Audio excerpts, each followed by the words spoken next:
Hello mga kabibig! Welcome back sa ating bagong YouTube channel. Ito ang pinakamaingay na YouTuber sa balat ng YouTube. Ako si Kabibig, maglabag-labag na tong with evidence. Ako po! Excited yatang uupong bagong VP? Hala, yan ang komento ng maraming netizen nang malaman nila na si Senator Soto i-forthwith ang impeachment case ni BP Sara kung makakarating na ito sa Senado. Hala ka! Dapat ako ngayon ma-receive nila yung papeles ni BP Sara, bukas simulan na ni Tito Soto. Hala ka! Kaya ang mga netizen nag-react, naku, excited ma-impeach si BP Sara. Exciting uupong bagong VP. Ooh! Pero sino ba ang number 1 senador? Si Bongo. Pero sino ang Senate President? Si Tito Soto. Hala ka! Sino ang pwedeng papalit? For example, si BP Sara ay ma-impeach. Posible si Tito Soto. Or depende sa presidente. Naku! Yan ang nga ang sinasabi natin. Kaya ang mga tao nagtataka sa statement ni Tito Soto knowing kahapon naglabas ang Korte Suprema kung ano ang ibig sabihin ng forthwith. Sabi ng mga netizen, Soto, hindi ka talaga updated. Hindi ka talaga nagbasa. Parang yung sinabi mong forthwith, bukas na bukas talagang gawin mong impeachment, para yatang sasampalin ka ng Korte Suprema. Para yatang lalabag ka sa utos ng Supreme Court. Naku po, eto kasi ang sinabi ni Soto, kabibig. Naku po, Tito Sen, ano ba naman to? Kaya na-misinterpret ng mga tao kasi ikaw kung ano-anong lalabas sa bibig mo. Ito kabibig, yan ha. Breaking news. Tito Soto, ifo-forthwith ang impeachment ni VP Sara. Kung sakaling matanggap namin ang articles of impeachment, forthwith namin ang aksyonan ito. Para sa akin, ang forthwith ay kinabukasan. Para sa'yo. Pero may definition na ang Korte Suprema niyan. So nakakahiya naman kung ang babasihan namin ay yung pananaw mo. So parang nilabag mo ang konstitusyon. So, bend the law? Nako po. Nako. So ito kabibig ha, ito yung statement dito sa Soto kayo na na-interview siya. Hiningan siya ng ng statement hinggil dito. Ito, makinig tayo kabibig ha, ito. Makinig tayo. Pinag-usapan namin yung mga possibilities. That's it. Well, pinag-usapan namin yung mga possibilities. That's it. If we ever do receive the articles of impeachment, then we discuss the preparations that we need to do. Ganon. So, member naman ng minority present. So, he is asked to relate to the other members of the minority suggestions. But again, all these suggestions and preparations, possibilities of timing is depending on whether the articles of impeachment reach the Senate. That's number one. And number two, if it does, then we will have to sit down officially to do that. Pati yung schedule na sinasabi namin na probabilities. So no schedule Lahat yet? yan, wala pa. As soon as we receive it, then that's the time that we will officially decide on what to do for the timing. Definitely, there's one thing for sure.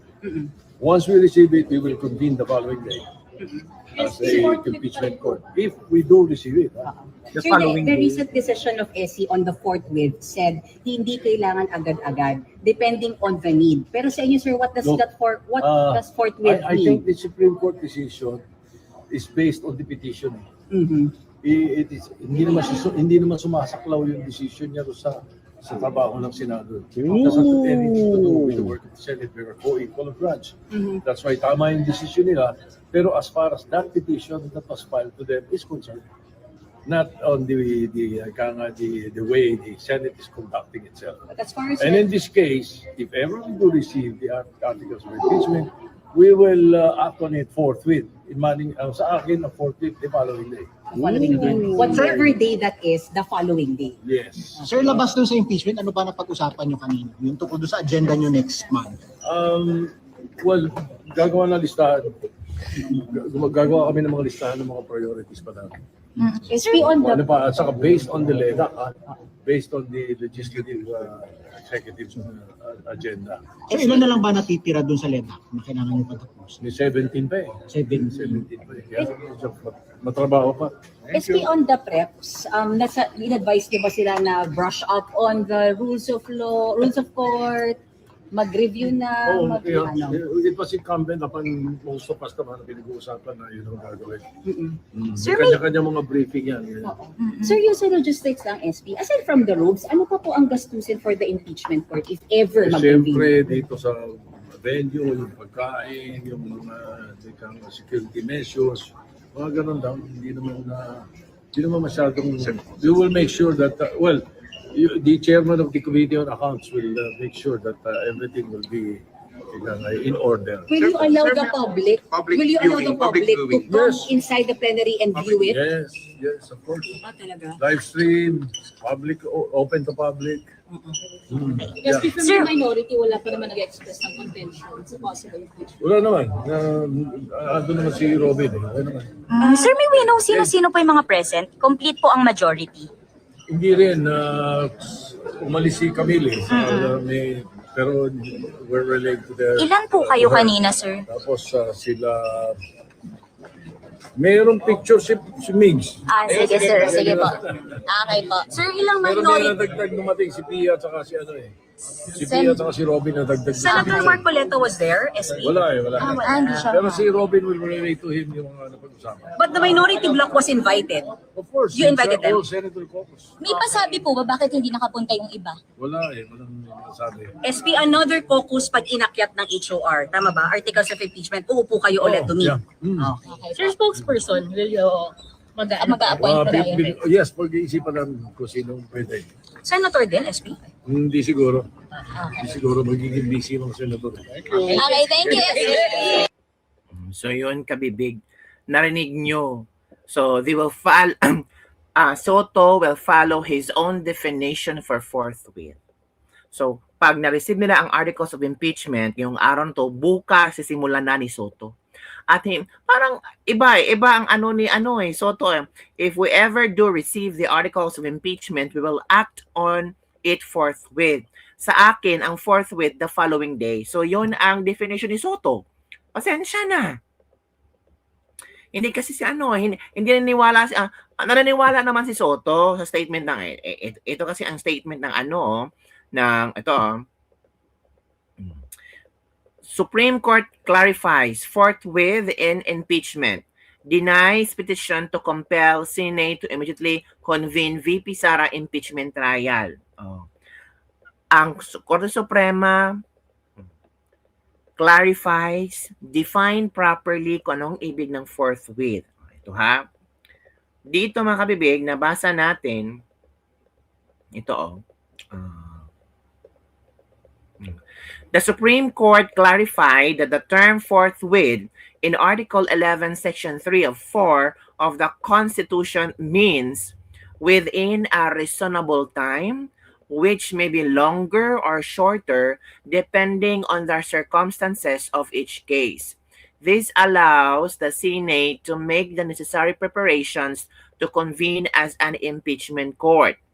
While the Constitution does not set an exact date for the trial, the Senate must avoid undue delay to uphold the principle that the public officers must at all times be accountable to the people.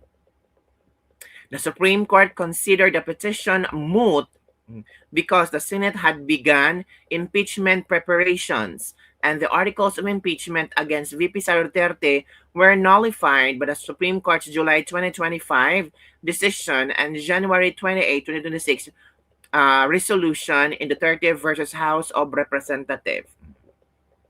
Senior Associate Justice Marvick M.V.F. Leonin concurred only in the result that the petition was moot. However, he was of the position that the impeachment court should have been convened immediately and that the impeachment court, not merely the Senate President, should have taken charge of organizing that court. Yan kabibig ha. Yun. So, ang forthwith meaning shorter or longer. Pero kay Tito Sen, bukas, agad-agad. Hala ka. Bukas, agad-agad. Simula na. Pag ma-receive nila ang articles of impeachment, yun na yun. Wala nang sabi-sabi. Simula na natin. Hala ka. Grabe si Tito Sen, no? Grabe naman si Tito Sen. Talagang ang bilis, di ba? Sabi ng iba netizen, gano'n si Tito Sen gusto niya mabilisan. Wala tayong magagawa. Wala, pero pagdidebatihan pa nila yan. Pero sabi ni Tito Sen, ang forthwith kasi sa akin kinabukasan. So, kay Tito Sen, doon siya maniniwala sa kanyang paniniwala. Pero ang tanong, naniniwala ba si Tito Sen sa Korte Suprema? Para yatang wala. Kasi ang pinaniniwalaan niya yung definition niya ng forthwith. Hala ka! So, bend the law? Another bend the law? Posible, another bend the law. Kasi ang paniniwala niya, ang forthwith is bukas. Hala. Ano ba naman yan, mga kabibig? Diba? Naku po. Ito na. Alam niyo ba kung magkano ang budget ng impeachment? It's 12.6.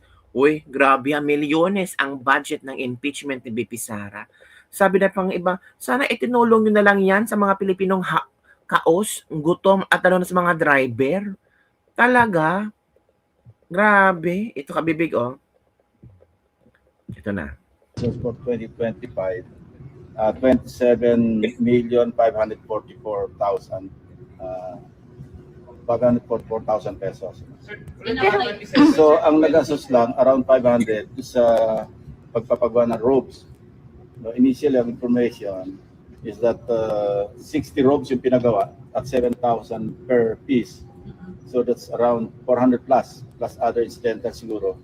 Nagastos yung 544. So there's at least 27 million, not 26 million. Sir, 27, lahat yun magagamit for I the don't impeachment? know. Kung hindi magamit, susuli sa treasury. Pero Kung hindi yun, matuloy, susuli sa treasury kasi continuing appropriations last year, ito magagamit lang yun eh. So, yun Second po yung one. 27M, sir. I don't know. Pag-usapan namin. Do you have enough budget for the impeachment, sir? Yes, I think so. You have enough budget Oo, for it? meron naman. Meron kasing budget last year eh. Na inalat sila eh. 27, sir. Oo. Gano'n ba kagastos sir ang tingin ko, impeachment? Hindi, dito, ang tansya namin, mga 12.6 kayo na naman. Thank you, SP. Thank you, sir. Grabe, no? Milyones ang gastos ng magpa-impeach lang. Kaya instead mag-focus sa crisis, iba ang priority. Oh. Appointed ni Garcia, nagsalita ang the new Senate building in Taguig is estimated to cost approximately 31.6 billion to 33 billion, a massive increase from its original 8.9 billion budget. The project is now targeted for completion by late 2026 or early 2027 with the higher figures including construction, land furniture, and the fill-out cost. Walang pondo ba kamo, pero sa impeachment, paglalaanan talaga yarn. O, di ba? Sana ibinigay na lang sa mga sa mga driver, di ba? Ha, mahal. No. Ha, mahal pa sa graduation ng bata. Unahin mo muna yung 3 million pesos of flood control projects, pati yung mga 18X Marine. Pag tinanong sa flood control, walang alam yan. Pero pag impeachment, BP Sara, forthwith, agad-agad. Kayo na po ba ang excited talaga tong dalawang to? Flood control and ghost project anomaly? Senator, ang gusto namin i-pursue. Kunin na sa billion. Sino kaya ang judge sa impeachment? Ang SC ba or Senator Tutusot? Parang si BBM siya. So yun po kami bigang ilang komento ng ating mga grabe no, ang laki. Milyones din pala ang gagastuhin para sa impeachment ni BP Sara. Pero ano ba ang probable causes? Sabi nila, si Madriaga daw, ang state witness Madriaga, tapos si Trillanes. Pero ngayon ang sinasabi nila, ang malaking napakabigat daw na posibleng ma-impeach BP Sara dahil sa threat nila kay BBM. Uy, naku, nakakatawa lang talaga kapipig. So, I'm sure magaling ang mga lawyers ni BP Sara. Ilang araw, tapos na. So, maghintay-hintay tayo. Basta sabi ni Tito Soto, forthwith, kinabukasan. Simulan agad. Huwag na tayong maniwala sa Korte Suprema. Wag na. Doon tayo kasuto kasi yun ang kanyang paniniwala, kabibi. Kaya sabi ng iba nito, excited. Exciting o upong bagong BP. Hala. Yun lang kabibi ang ating Disilibag-libag for today. Don't forget to like, subscribe, and share this video. Bye everyone. See you next time. Excited.